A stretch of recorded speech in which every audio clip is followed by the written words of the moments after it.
As a broker, when we are putting a trade for retail investor, we are attracting number of taxes, CGST, IGST, stamp duty, STT, long-term capital gain tax. So today, government of India is earning more than the broker.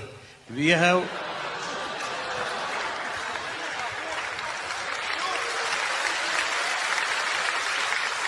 So, government, I am investing everything, I am taking a whole lot of risk, and government of India is taking away entire profit of mine. You are my sleeping partner, I am a working partner with my finance, my risk, my staff, everything. So what do you want to say on this? Number two, there is one more question for you. You have removed cash component, Mr. Lodha is also there, from buying a house. In Bombay, today, if anybody wants to buy a house, is a nightmare. Because I am paying tax, I have white money.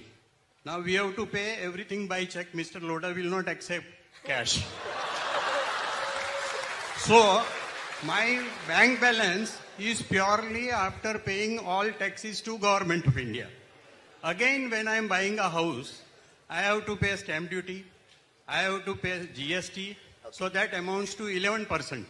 In a city of Bombay, when I'm buying a house, 11% goes out of my pocket towards purchase of house. So how you will assist a small person with limited resources to buy a house, and how a broker can function with hordes of taxes, where Government of India is my sleeping partner and I am a working partner with no income. Okay. Thank you. Thank you very much. Okay, we have last two questions. So. Sorry, I told Shaina I have no answer for that, but a sleeping partner cannot answer sitting here.